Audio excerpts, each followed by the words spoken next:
I want to show you how I'm harvesting the remaining plants. Not everything is lost. At least a few things, a few plants are left here and there. That is exactly what I'm harvesting. Continue watching. Here I am harvesting the lettuce. I cover this section with this mesh so that I can be able to prevent them from eating my plants. Still, they were eating it from down. I have to harvest virtually everything so that I can count that I got something from my garden. So I'm going to remove all this, put them aside, see what I'm doing. So the plants are over here. I have to harvest everything so that I can count that I also planted. My labor is not gone in vain.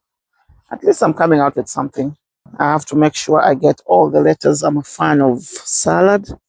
This is what I will eat for the whole week before I think of something else. See guys what I'm doing? Me and groundhog, we're gonna share. So he's not gonna eat everything. I have to also get something out of this.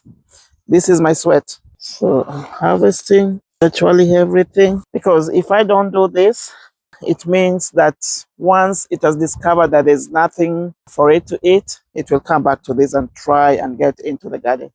So let me have my share before he comes back. I'm harvesting everything. I would have left them to stay a little bit longer, but you know what? I don't want to go at a loss. This is lettuce harvesting. I have some weeds that I have to pull. I hate weeds. They compete with the plants, so I have to really try and get rid of this completely. Those are the lettuce. Let me try and trim these ones down, really down. So that is gone. Let me get a few leaves from the kales. These kales were very nice. You can imagine how our learned friend came and ate everything. You know what? I'm going to share with it. I'm not going to leave it like that. I will share with it, however little it is. I don't want to interfere with that because it will still grow. That garden, I'm trying to close the chapter for this garden. The kales are still there, so let me leave them a little bit. I'll cover them, but at least I've gotten something from there. We'll continue moving to another section. You can see the chives over here. So the chives are not ready yet, but I see some shoots. I just want to try one. It's not a crime. Let me just try and see if they're still very young. I still have some time. I didn't have any for cooking, so this is enough for me to cook. That chive over there is harvested. Now we are going to the cherry tomatoes. The cherry tomatoes are here.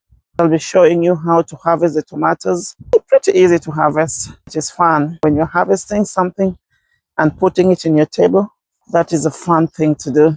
That is what I'll be doing, getting the cherry tomatoes. Guys, I really appreciate nature, because there's a saying from my community that says the garden doesn't lie.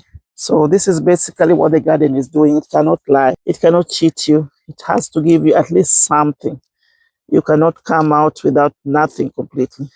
I have a couple of cherry tomatoes. I have to even take the ones that are really bit turning so that the groundhog doesn't take everything from me. These are my cherry tomatoes. I'll use them for my salad. There you are. Cherry tomatoes. Harvesting my cherry tomatoes. I think this is the first harvest I'm having. So now this is the third time I've harvested the cherry tomatoes. Just a little bit of it. It's not much. See the cherry tomatoes? That is enough for a meal. I just have one pepper. I harvested a couple of them last week. I don't want to leave until I'm harvesting some. Have pepper here. See the peppers? They look wonderful. Guys, these are my harvests. Don't they look nice? Don't they look beautiful? Thank you very much for watching my YouTube video. These are the remnants of groundhogs. The garden has not lied. The garden has given me something small to consume. I had half and half with the groundhog. So the groundhog ate half, also had a half. Thank you very much for watching my video. Please subscribe, share, and leave a comment. Just let us know what you can do, which plants are resistant to hardship like weather and all that kind of stuff. Thank you.